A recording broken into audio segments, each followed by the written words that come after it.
Well, what's up, everybody? Y'all already know it is my favorite day of the week. Another episode of Tuesday Talks with Tiff is coming at you. Hope everybody's having a good day. So let's get into this, okay? Because I've been on my socials all weekend and I've been noticing a lot of people talking about dating. Dating no's, dating yeses. This is what you should do. This is what you shouldn't do. So I'm going to chime in and give my 2 cents, okay? So I want to talk to y'all about the beginning stages of dating is actually going on a date. What are some questions you should ask the person you're on a date with? Now, I might be talking to a few of my millennials with this and maybe higher, so like the baby boomers, because here's the thing, when you get older, your questions change. They don't stay the same. Like what I liked in my 20s is not important to me in my 40s anymore. In your 40s, you're starting to think of the bigger pictures, okay? So my questions is definitely coming from the time frame that I'm currently sitting in. So this is nobody else's questions. These are mine. These are my top 5 that I think are important to ask. And let me know in the comments what y'all think. DM me, comment, let me know. I want to talk about this because I'm not trying to say people doing it right. I'm not trying to say people doing it wrong, but what I'm trying to tell you is you need to do it to the best of your ability. So, I am going to give a few disclaimers before I go into my list, okay? Number 1, I'm already past the part of knowing the important things about you. So, like, do we, what I'm saying, believe in the same things when it comes to religion? Are you married? Are you this? So I'm well past that because honestly, I'm not going on a date with you if those things are not discussed first. So I'm not talking, are you committed? Are you a communicator? No, I feel like those things have been established. This is like when you're sitting in front of somebody where you don't want to ask all the questions on the phone because you want to save some for asking them. You may like them. So you're like, look, let me go ahead and dig on in. I feel like if you ask these questions at the beginning, it'll save people a lot of time and you can figure out if you want to deal with this person for months and months after, okay? So these are my top 5. So I'm going to give you 5 down, okay? So I had to write them down, so I got a little paper right here. So if you see me looking down, that's what I'm looking at. Okay, so number 5, here we go. What are your goals? What are your goals? Now, as a man, from a woman's perspective, you guys are always thinking of the next thing, of what do you want to do next? How do I expand this? So, having goals is something that I know is a must for you. Now, I just want to know what they are. It could be traveling, it could be opening up a new business, opening up a second business, it could be furthering yourself in your education, getting a promotion at work, etc., etc., etc. Heck, it could even be building the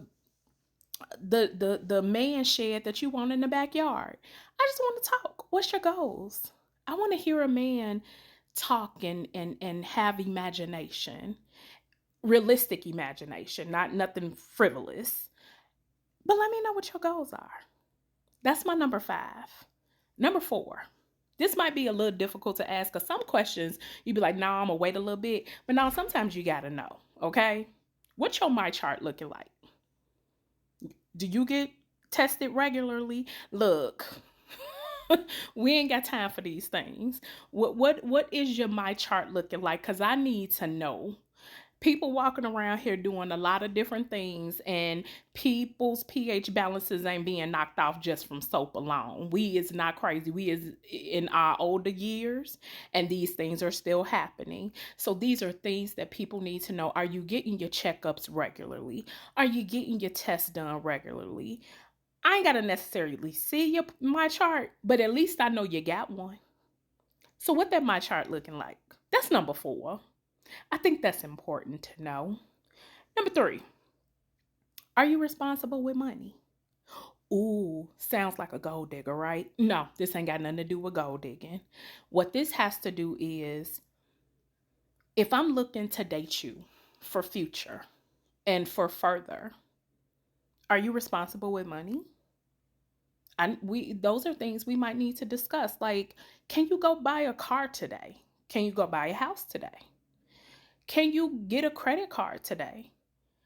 Like, what are the things that you can do? Are you responsible with that? Do you have a 401k set up? Not necessarily because I'm trying to take your money, but it lets me know, what are you responsible with? Number two, what do you bring to the table? Oh, this one comes out a lot. What do you bring to the table? Everybody table different. Some people got tall tables, some people got short tables, wood tables, glass tables, gray tables, cherry wood tables. It's so many different tables, okay? Some only sit 4, some can sit 16, okay? Some people got 2 tables in their house. So you got to figure out what table people come into. But it does not matter what you do in your relationship. Look, if 50-50 works for you, it works. If 100 works for you, then that's what works. But if we're going to do this 50-50, I just need to know, do you got your 50? I don't need to know nothing else. What are you bringing to the table? If we're going to go further, what are you bringing to the table? Am I still going to be in the same position that I am? Because you shouldn't be either. When 2 come together, we supposed to go up. We ain't supposed to go down and stay the same. There you go. So what you bringing to the table? Do you have your 50? Do you have your 100? If you like to do 75, what is it, 75, 25? Do you got your 75? Is your 75 set up right? Because I feel like a lot of people talk about stuff, but back it up. If you talking all this big talk, I got this, I got that, and da-da, show me. I want to see what you working with. Okay? Number 1. I feel like this one is like, you should not go past this specific date if this question does not align with what it is that you want in your life. The number 1 question you should ask anybody on a date is what their intentions are. What are your intentions? Not with me. Because I feel like some people get defensive about, like, if you ask them certain questions, you're asking them for yourself. No, I'm asking you in general because I'm a woman, you're a man. We're dating. Are we dating with purpose? Are we dating with intention? And if we are, what are your intentions? What do you see? Like, what are you out here trying to do? And be honest. Don't sugarcoat stuff, because eventually people gonna learn who you are. So if you just out here lying, talking about, yeah, baby, I want to be everything I can for you, and I want to do this and I want to do that, she gonna figure it out. Find out what a woman's or a man's intentions are for you. And if they don't align with what you want, that's all I'm gonna say. That will save a lot of heartbreak. But what does a lot of people do? They'll hear those intentions, and either they'll run with them and say, oh, okay, well, it's fine. No, eventually it will not be fine. You get to choose what you want to deal with. Learn them intentions first. It'll save a lot of heartbreak at the end. So those are my top 5. Those are my 5. Comment below and tell me what yours is. I'm being serious. These are some good questions. This lets you know, am I setting myself up with somebody good for future? Or is this just going to be one date and done? Or are we just going to be friends for the rest of our life? Nothing wrong with that. Just know what your dating intentions are. Know what questions you want to ask when you go. And if the man don't want to talk or the woman don't want to talk, 2 fingers. So comment, let me know what you think. And until next Tuesday, be your own unique self. All right, daters. Talk to y'all later. Bye.